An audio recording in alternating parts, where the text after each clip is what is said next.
Hi guys. I wanted to take another stab at kind of my introductory story, if you will. Um, Thank you to those of you who watched my first couple videos. I've actually had 13 people watch my first video. It's 13 more than I thought would watch it, so. um, but it's also kind of hard to follow, and it's long, and I had to break it up into two parts, and so kind of lost part of the oomph that I was hoping that it would have.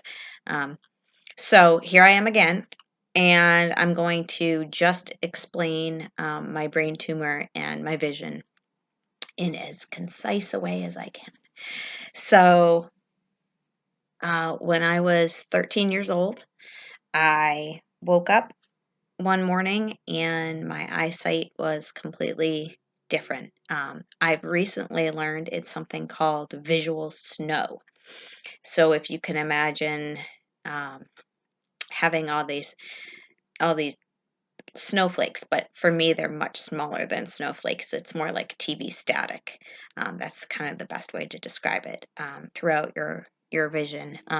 I literally woke up one morning and it was like that, and it has not gone away since. So um, my mother brought me to the optometrist, as any mother would. And they said, there's something serious going on here that's out of my league. I'm going to send you to a pediatric ophthalmologist. So we went to the ophthalmologist, and um, he did a bunch of looking at me and essentially sent my mother and I to the hospital. Um, I had an MRI, and they did that thing that you see on TV where you never want to see, where they pull the parents into a small room in the back and say, "We have something to tell you." Um, well, that's what happened to my mom and dad, who were getting a divorce at the time that this was going on. So awkward. Um, and I remember sitting outside of the MRI room on a stretcher, and I was kicking my feet, and the doctor came out to get me and said, we're going to bring you in to see your parents. And I walked in the room, and my mom was sobbing, and my dad was kind of just sitting there with his head in his hands, and so I knew something was really wrong then. um, and they sat me down and told me I had a brain tumor.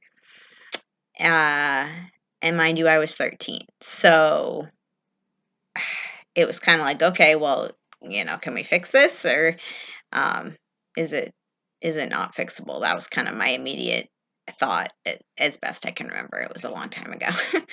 um, and anyway, I basically was put into the hospital immediately, told that I had a benign brain tumor, so it was not cancerous. And it was about the size of my fist, and it was in my cerebellum. So that's the back of your head. Back here, I have a 6-inch scar on the back of my head, which I don't know if this camera is good enough to show you guys, but I'll try and do another video where I show you my scar.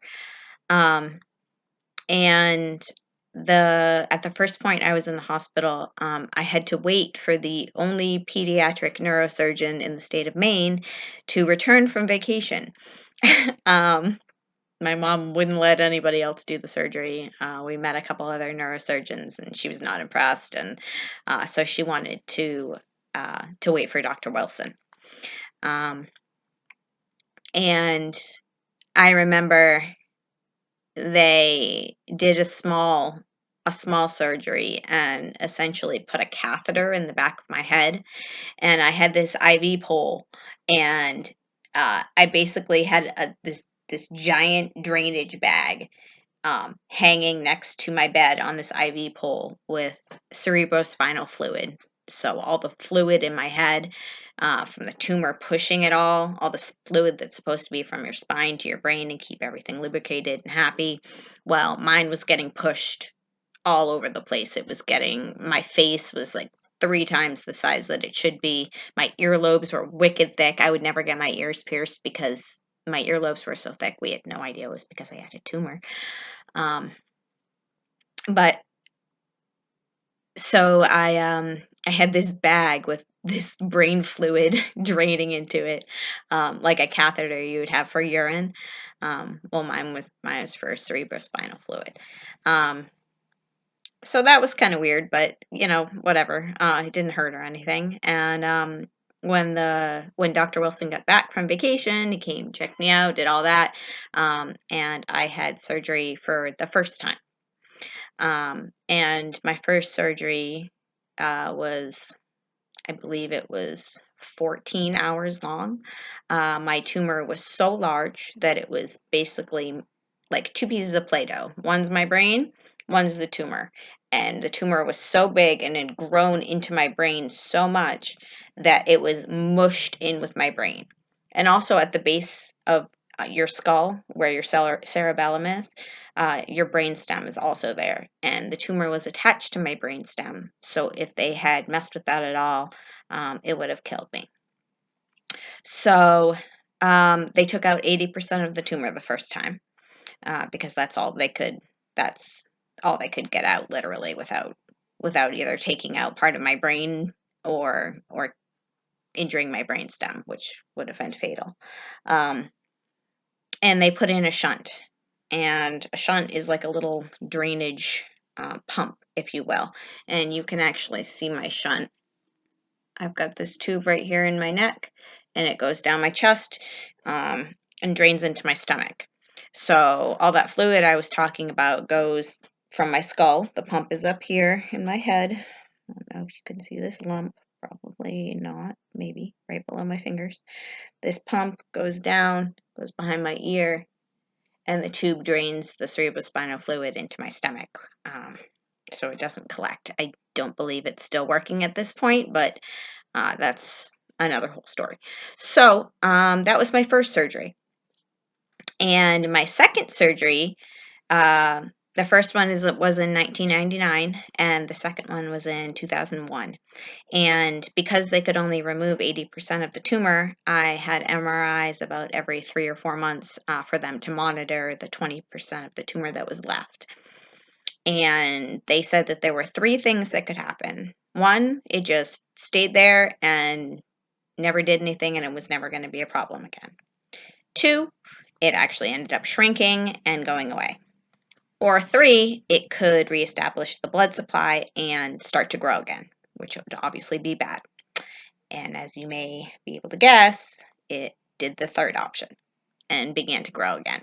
So I had to have surgery again, and they were able to remove the rest of the tumor, but the surgery was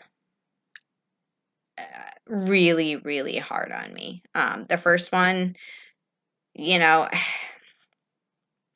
brain surgery is kind of a big deal. I wouldn't say it was a piece of cake, but compared to the second one, the first one was a piece of cake. I had so much swelling in my head from the surgery. I was actually seeing triple on top of the visual snow that I still have, which is optic nerve damage. And I can go into that at another point. But there was so much swelling that I was seeing triple. I remember trying to write in a journal, and I couldn't write because the lines were all skewed, and they were like looking at one straight line, it was going in 3 different directions, and all the lines were that way. So it just looks like a jumbled mess. And I got depressed pretty quickly because I thought, this is the way it's going to be now. It's worse. How am I ever going to live? It did go away. Thank goodness it did go away. So that was right before my freshman year of high school, actually. And as I mentioned, my vision hasn't got any better because the pressure from the tumor was so intense for so long that it basically bruised my optic nerve, which attaches from the back of your eye and goes through your brain and feeds your brain all your visual information and all that stuff. It basically basically bruised it and atrophied it. So pieces of it are actually dead and fell off. And the ophthalmologist can look in my eyes and actually see that my optic nerve is damaged, which is how the ophthalmologist originally realized that I had a tumor, because it was so swollen. And when your optic nerve is damaged, it's actually like a yellowish color. It's supposed to be bright white, kind of like when you look in somebody's ear and you see their eardrum. If it's, dirty and yellow, that usually means, or red or pink, that usually means there's something going on that shouldn't be. It's supposed to be bright white. So it's the same thing with your optic nerve. So yeah, that was my experience with brain surgery. And I could do a whole nother video on how I see, and how I've tried to make my life accessible and challenges and whatnot. So if you'd like to see that, then I will make another video about it. Please feel free to comment. I'm really trying to put my story out there and meet people who have an idea where I'm coming from, and connect with people and not feel quite so alone. So thank you guys for listening.